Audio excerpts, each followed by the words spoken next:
Hey, how you doing? This is John, and welcome to John's Long Box. Today we're looking at DC Who's Who. This is Volume 12. This is February 1986, and this was $1. And notice there's no Comics Code Authority. I always talk about that. This came out to the direct market, meaning it went to comic book stores.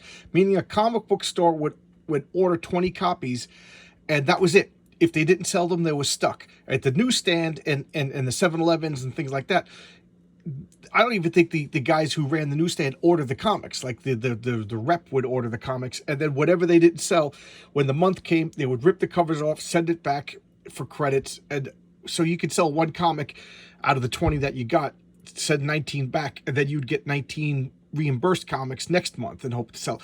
But if you ordered a bunch of DC Supermans and you didn't sell, if you returned a bunch of DC, they would send you Batman. So it was always a gamble what you got. So the comic book stores, they would order directly, and if they were eating 18 copies out of 20 that they ordered, they would just cut down on their orders, and then they would bag and board these, put these in back issues. So a little history of the direct market. So we all know what this is. This is like a rundown, an encyclopedia of all DC characters.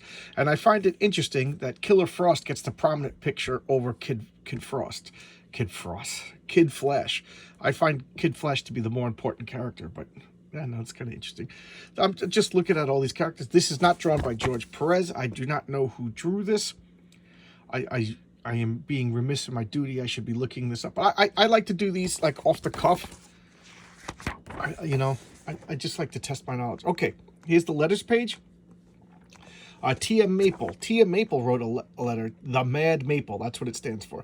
And I never met T.M. Maple, but I've enjoyed many of his letters. I will say hundreds of his letters over the course of his letter hack writing career. And what is a letter hack? A letter hack is a person who wrote a lot of fan letters to Marvel and DC and Image and all the companies.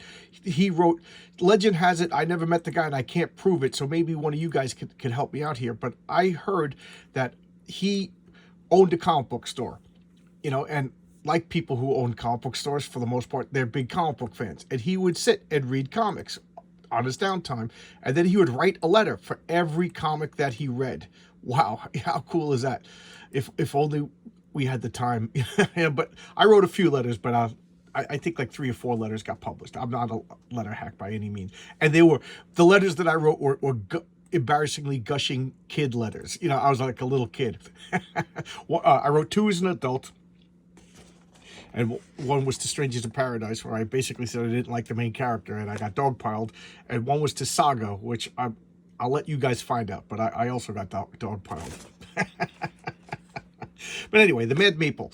I heard that he had a heart attack and died, and that was the end of his career, obviously. But I enjoyed his letters. He would get advanced copies or photocopies of comics before they came out, because his letters were so well written and thoughtful that the editors would be like, let's jumpstart the letters pages, or let's get some honest criticism.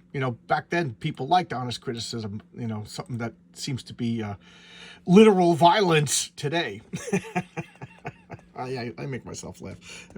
My wife thinks I'm crazy, but I make myself laugh. Okay, so here's the list of giants that contributed to this comic pronunciation guide, and then we will actually look at let's look at the indicia. I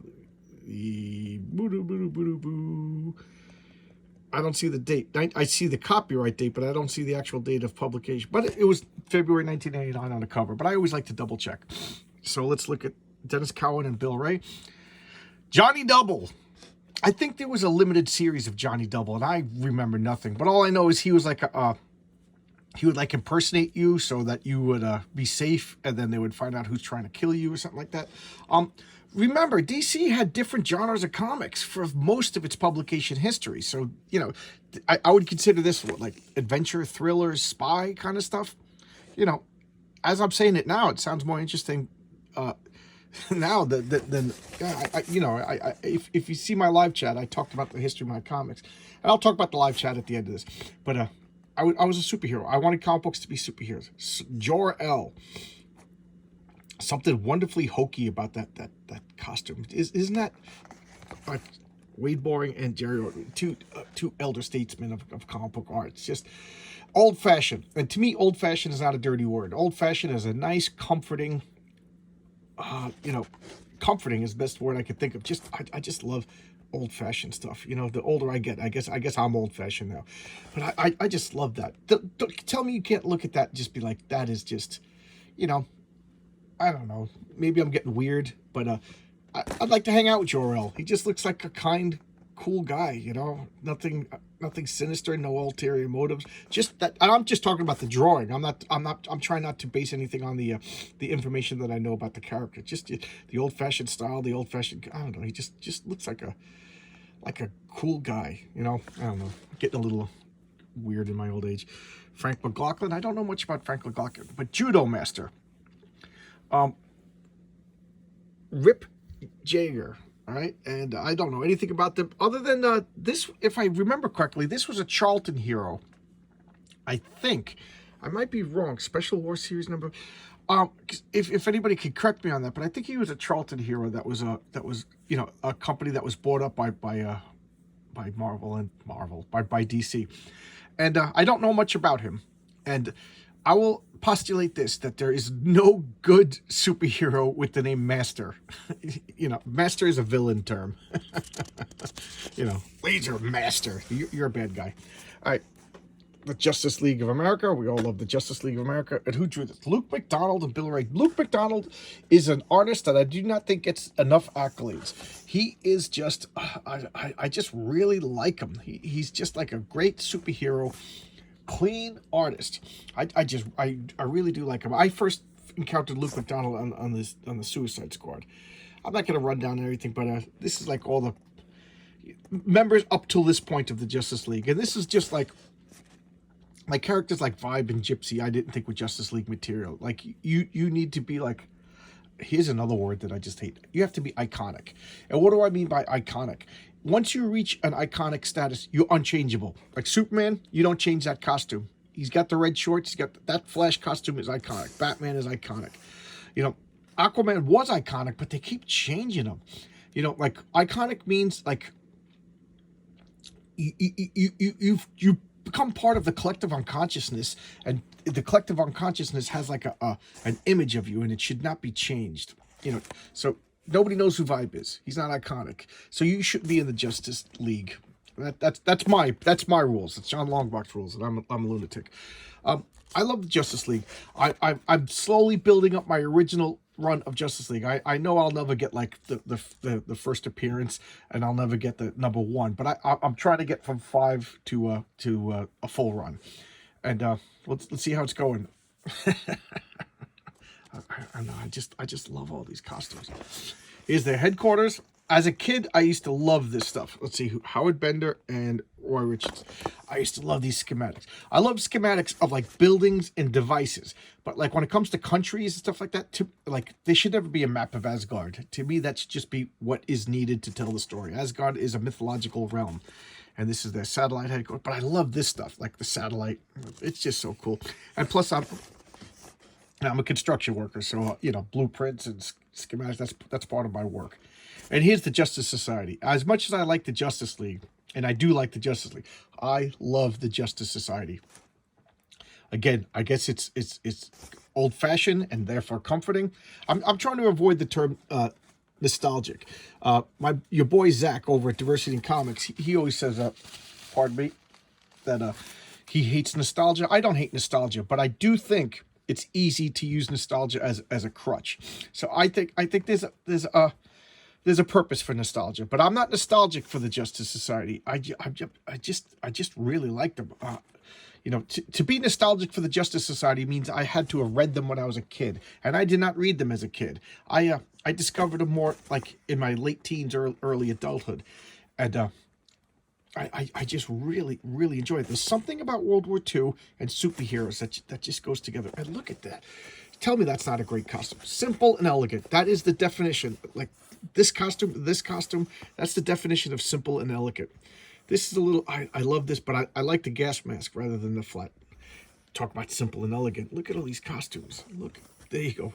I remember just laughing at when I saw Wildcat the first time I saw him as a kid. But now I just love Wildcat.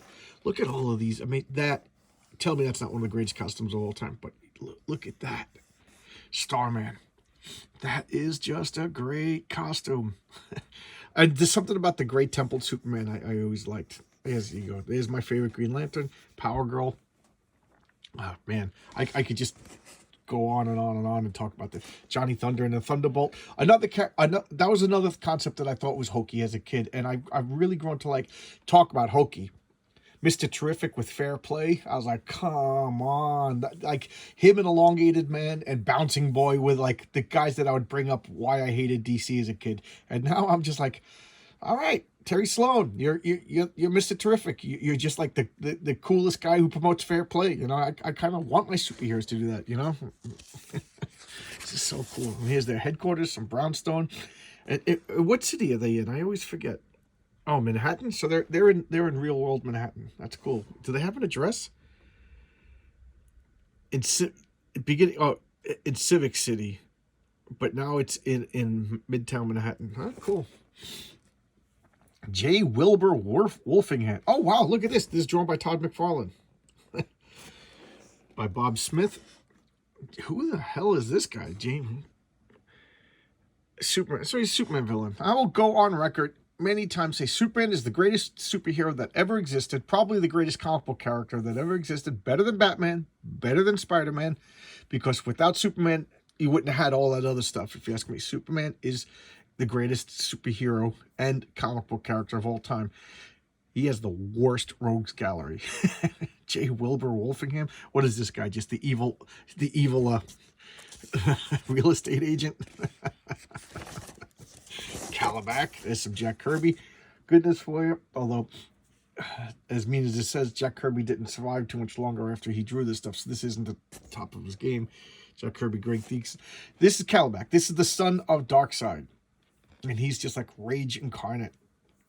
Believe it or not, I first found out about all of these Darkseid and New God. Now that I think about it, from the Superpowers action figures line, I as much as I collect comic books, I have a garage filled with plastic tubs of action figures. I just have no place to display them anymore, so I stopped getting them. Like, I see so many cool, like Hasbro Pulse is making so many cool DC characters and Marvel characters. No, Harvard Post is making Marvel. Todd McFarlane Toys is making cool DC characters, and they look awesome.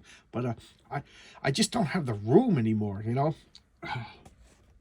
Jack Kirby, and I love my superpowers. Calabac, it was so cool. Callista, she was in the Omega Man. Ted Smith, she was in the. I don't remember much about her, so I can't really talk about it. Other than I could say, Omega Man was a great series, a lot of fun. I recommend it. It's science fiction and superheroes. Something that I used to keep that stuff separate as a kid. I liked my genres compartmentalized. That's why I didn't get Star Wars comic books, because Star Wars was a movie. Comic books were superheroes. I was a weird kid. What do you want me to say? Speaking of science fiction, here we got a Jack Kirby, Greg Theaks, and Kamandi, The Last Boy on Earth. I never read a Jack Kirby Kamandi story, so I bought the first 5 issues from one, and I will be reading them. My backlog of comics to read is incredible. And since I started doing this channel, I got interested in buying back issues, and I've been buying. I have 11 long boxes of back issues to read. How's that? Okay, so, and I think it might be 12 at this point, because I buy more than I can read, which I think we all do. Kana, the Secret Shadow Warrior. Okay, I always like ninja stuff. Who's that? Joe Brzezowski, Bob Smith, GI Combat. So I guess, I don't know if it's good guy, bad guy. I don't know anything about this character, but I always kind of like ninja stuff. That is cool. Ninjas and comic books just goes. We're all Frank Miller fans. Kandor, The Bottle City of Kandor, by Howard Bender and Bob Smith. This is another. I don't know what the current continuity of Kandor was, but this is another thing that I thought was just silly, goofy, Silver Age nonsense in DC. And now as an adult, I love this. Alan Moore said that DC was going in a bad direction, that it's removing its childlike wonder. And when I read that he said that like 20 years ago, but I was like, yeah, well, he's just mad at DC because DC kind of screwed him. But now I'm like, yeah, you know what? He's kind of right. he's kind of right. DC is removing its childlike wonder. So I don't know. I like this stuff now. I really do. Kanjuro. He's a Green Lantern villain, right? Justice League. He's Justice League Billy. I don't know anything about him, but he's like the original bug-eyed monster. Murphy Anderson. I love Murphy Anderson. I can't talk about him. I don't really know much about him. The Karate Kid by Steve Leahy and Larry Malstead. Yes. The for the Legion of Superheroes. I think he was created by Jim Shooter. And Jim Shooter said, and he was right, Jim Shooter was like a kid at this point, and he was saying that the Legion of Superheroes had too many, like, what he would call pointy powers, meaning that they would just point to things and laser beams would come out. And he was absolutely right. So he wanted to create a character that was more like action orientated. So he made the Karate Kids. He didn't have laser beams. He didn't have, mental telepathy powers. He was action personified. So he would jump in and it would be fisticuffs. He had super karate. So his karate was so good he could be on a team with Mon-El and Ultra Boy. And he was a lot of the appeal of the Legion of Superheroes, believe it or not, was the fact that there was a soap opera. There was who loves who and who's dating who and who's betraying her. So he was with Princess Projectra, which is a terrible name, but she ended up changing her name to Censor, which is a great name, and she has the power to like fool your senses. She could create like illusions. I think she like I keep saying, there's no bad characters, just bad writing. They took Princess Projectra and turned her into Censor, and I thought that was great costume. And he was killed. Spoiler alert for a 40-year-old comic. And she went on like a mission of revenge. Just a great story. Look at this costume. I don't know. I like with Val Amar. Yeah, I showed Legion Superheroes 304, and I forgot that Karate Kid was one of the statues in the hallway of the dead, because I was nervous. I'm not gonna lie. I was nervous about the live chat, which was a lot of fun, and I'll talk about that when I'm done. Katana. So Katana owes a little bit to like fantasy, if you ask me. She's got like a sword that can feed off the souls of its victims, and it's like bloodthirsty. So it's that I refuse to believe that they didn't read Michael Moorcock with Elric in the Stormbringer, the Black Blade. So she's very serious. Her husband was killed by the sword, if I remember correctly, and then she claimed the sword, and she's just going for revenge. So she's like she's smiling here, but it's like she's like kind of grim and gritty. I do like a character. What was her first appearance? Brave and Bold. So Batman and the Outsiders preview in the Brave and Bold. Oh yeah, okay. So she did debut in the Batman and the Outsiders, which means she was created by Mike Barr and Jim Aparo. I love Jim Aparo's artwork. I really do like this character. I don't know. I'm a sucker for martial arts superheroes. I think they're so cool. The Key. Justice League villain. Who drew this? Paris Cullins. I wouldn't have guessed that. That looked a little different to me. But I kind of like the concept of the key. He has this like cosmic powered key, and the symbolism and of a key opening up things and gaining you access to stuff is just a cool symbolism. But other than that, I don't really know much about him. He did appear in Grant Morrison's Justice League, if I am correct, but I don't really know much about him. The Kuns. Let's see. Dan Jurgens. I love Dan Jurgens. Greg Thiessen. I'm going to say something mean here, that maybe it's Greg Thiessen that's taken down some of this Jack Kirby artwork, because Dan Jurgens is a phenomenal artist, and this doesn't look that great. But the Kuns are a race of people in the Omega Men comics. They inhabit the Vega system.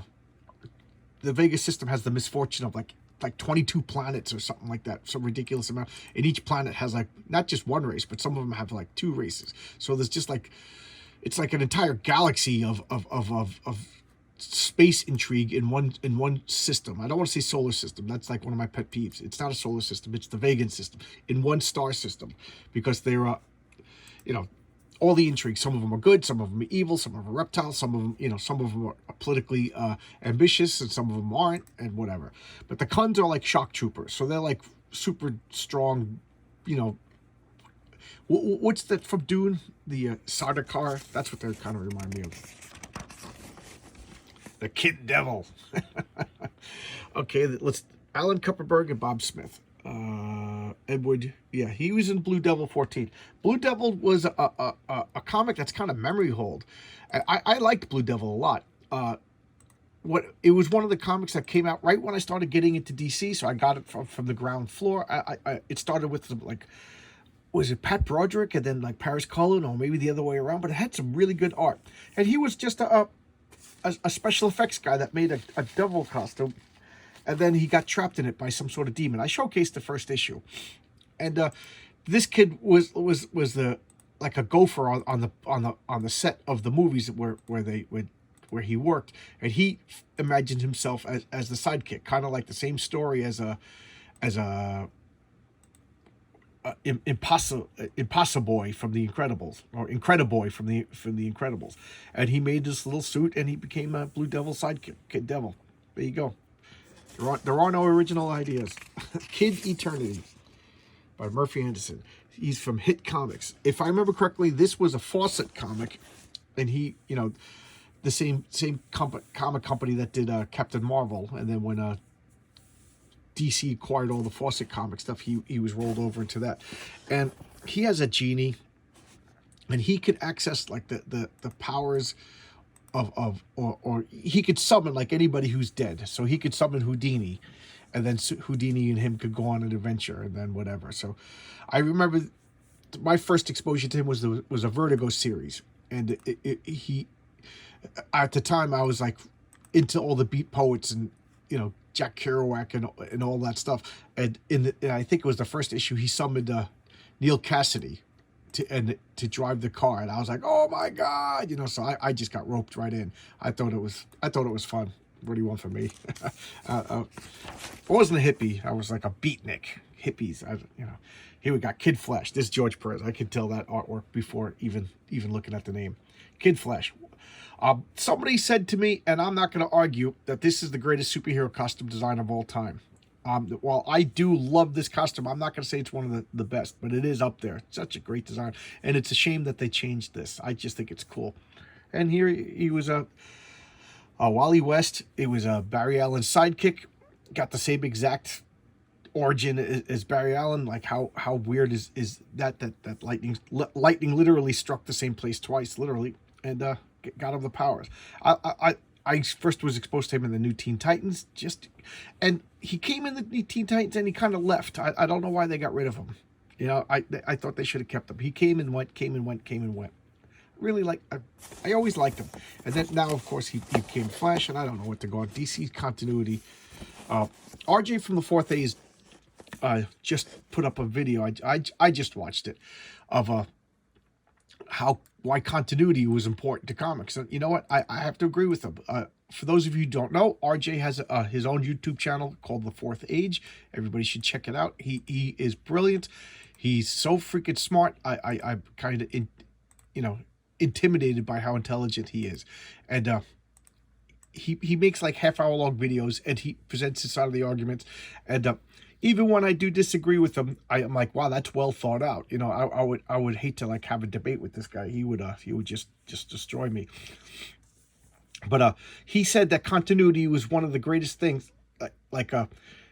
DC. I'm paraphrasing here. Go watch his video. But he said that why DC Comics succeeded was because there was a continuity, but there was a continuity of like character. Maybe I'm saying it wrong, but that's what I got. Like, so when you picked up a Superman comic, you knew what you were going to get. You knew his supporting characters. You knew his background. It was always kind of the same.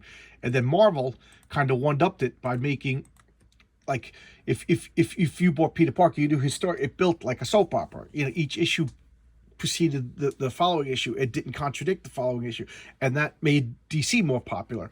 So DC did the Crisis on Infinite Earth to be more like Marvel, and it worked for a while, but then they would change their continuity every couple of years with like Zero Hour and the Dark Crisis or whatever, to the point where, for me, and he's absolutely right as far as I'm concerned, it made me lose interest in DC Comics, because I was like, oh, they're just going to change this in a couple of years, so why am I getting invested in it? And that's literally like the new 52 was when I stopped reading DC Comics, because I realized I'm going to spend thousands of dollars over the course of the next 10, 20 years, only to have all of this stuff not matter anymore. So to me, the new 52 was a good jumping off point. So there you go. Shout out to RJ. Good guy. All right. Killer Frost But Al Milgrom. Al Milgrom was an artist I didn't like as a kid, and I've grown up to really, really like him. And Firestorm, she was Firestorm's main villain, and she was ruthless, man. She would just kill people, just freeze them to death. And now what? She's like an anti-hero that's they're trying to get her into the Justice League. She was a mass murderer. You know, I always say, like, once you're a mass murderer, you're a mass murderer. Like, Osama bin Laden is not going to say, oh, I'm sorry, and then join the Justice League. You know, Killer Frost is not going to join the Justice League. But she radiates this field of, like, absolute zero, and it just, like, kills people as she walks by them. Like passive death to people. It's just really scary. But Firestorm, because of his nuclear powers, he's kind of immune to that. And then she kind of, like, fell in love with him and got, like, a little, you know, like, fatal attraction to him. Killer Moth, how is that for a bad costume? I love it. Purple, green, and orange. Jeez. But Tom Mandrake is another comic book artist you don't hear much of. Batman 53. So he's a Batman villain. I don't really know much about him other than that is one ugly, amazing costume. Killer Shark. Okay, so I guess he's a Nazi shark over here. Killer Shark. So I guess there's what? Killer Shark of Earth 1 and Killer Shark of Earth 2? I don't know. I don't know much about this costume. Who does he fight? Blackhawks. Okay, Blackhawks. So, yeah, so that's a World War II villain then, if he fights the Blackhawks. Blackhawks were a paramilitary organization set in World War II. I talked about them in a previous Who's Who. I always thought that the Blackhawks worked best in a World War II setting. They tried a few times to bring them out into the modern world, and I as far as I'm concerned, I don't think they succeeded. The King by Marshall Rogers. That, I don't know. Top hat, domino mask, gun, cape. That's great. That's just great villain. And I assume he's a villain. Okay, I guess he fights the Flash. I don't know anything about him other than I'm interested now. I'm interested. That's cool. King Faraday. I first heard about him, Danger Trail #1. Okay, that's interesting. I Spy. So this is Spy Comics. I first saw him in New Teen Titans. Like they had like a government contact, and King Faraday was involved in a few issues. Just an interesting spy character that I really don't know much about. Knights of the Galaxy by Carmine Infantino and Joe Robles. I say this every time I do the Who's Who, that this wasn't the best time for Carmine Infantino. He's a lot better, and the inkers aren't helping him out. But I don't know anything about them. Where did they come from? It doesn't tell you. Mystery in Space, Mystery in Space #1. I can't talk about them as I know nothing about them. Cobra. As far as I'm concerned, Snake guys make great villains. That's a great design. Who drew that? Alan Davis. I should have guessed that. Alan Davis can make anything look good. That is a great design. And Cobra #1. So I guess he had his own comic. I didn't know that. This is just awesome. I don't know much about him. He's not the same Snake guy that fought the Teen Titans, is he? Here's Cole. Okay, this is Jose Luis Garcia Lopez. I first met him. I met him. I first encountered his artwork in the Justice League, in the New Teen Titans. And Cole was a creation by George Perez. And I said this before, and I'll say it again. George Perez is one of my favorite top 2 superhero artists of all time, but his designs could really be lacking. Like, I always thought his designs looked more like science fiction fantasy than superhero. What do you think of that? But she's mythologically based. She's the daughter of one of the Greek Titans, and she joined the Justice League. She was a love interest for Jericho. I hate Jericho, and I hate Cole. Sorry guys. Kong the Untamed. So Kong the Untamed #1 by Alfredo Alcala. I love Alfredo Alcala. He was the inker for John Totleben in Alan Moore Swamp Things. Just go get those. If you like comic books and you haven't read the Alan Moore Swamp Things, stop watching my video. Go get them right now. They're that good. I don't know anything about Kong the Untamed. I went into a jungle hero phase like about a year or two ago, and I'm still reading some of the comics that I bought during that phase. So I'm liking them a lot more than I've ever done before. So maybe I'll get around to reading Kong, but I don't know anything about it. Let's look at some of these comics that were coming out. Superman, Warrior of Mars, Legion. Legion was good. Crisis, of course, the Crisis was good. Firestorm, I got that. I didn't get this GI Combat numbers. I got the All-Star Squad. I got all the I told a story where I went and I got all the Justice League, and like I negotiated like a good price with the guy. I did the same thing with the All-Star Squad, and I think I got, the guy had 2 bundles of them in a bin, and I bought both of them, and I think he wanted, I forget the price he wanted. I'm not even gonna say the price, because whatever I say I know is gonna be wrong, but I took both of them, and I negotiated a good price to get them all. All right, so there you go. This is DC's Who's Who. What number is this? 12. All right. I wanted to talk about, I did my live chat. I promised that I would do a live chat when I got 300 subscribers. I gave like a 2 weeks notice to get people who were interested enough time to, like, whatever. Like, I'm flattering myself. Like, people are going to shuffle around their schedules to listen to me ramble, but whatever. We had 10, I think we had 12 people at the high point, which I consider that a success, as I'm nobody. And it was fun. And I had a coworker, this guy Greg, because one guy told, mentioned my living where I work, and I got like, what? I forgot it was Greg, my coworker. So how you doing, Greg? It was good to see you. But it was a lot of fun. I was real nervous. I talked for a little over an hour, and I got to say it was fun, and the hour kind of flew by. I didn't realize it was an hour. So, and I didn't want to do like a long live chat, because like when I see people doing like 4 or 5 hour live streams every day, I just can't follow them. And I'm like, a little anal retentive. So if I can't watch all your videos, I tend not to watch your channel. Like like RJ, I make sure I listen to every one of his videos from the Fourth Age. Ethan Van Sciver, I used to listen to all of his videos, but I can't. He live streams for like 6 hours. Who's got the time to do that? I got a job, so I just don't. So whatever I do a live stream, I want to keep it like an hour, so it's like manageable. Okay. I'm thinking about doing it again. Who knows? I'll do it again in a couple of weeks. Should I make it a regular thing? What do you guys think? Give me some input. All right. I'm asking you guys to help me out by requesting comics that you want me to showcase. And I always agonize over which comics to showcase, and that to me is the hardest part of this channel. So request them, and if I have it, I will showcase it. And in a few cases, I actually went and bought the comics that people requested, because they're only a couple bucks, so why not? All right, so I'll see you guys tomorrow. Have a good day. Oh, and yeah, I'll see you before Thanksgiving, but have that happy Thanksgiving anyway. All right, I'll see you tomorrow, guys. And again, I haven't said this in a while, but I appreciate you guys. Thanks a lot. The subscribers, you're great. People who comment, I love you. Thank you. This is why I do this, because I want to talk comic books with people.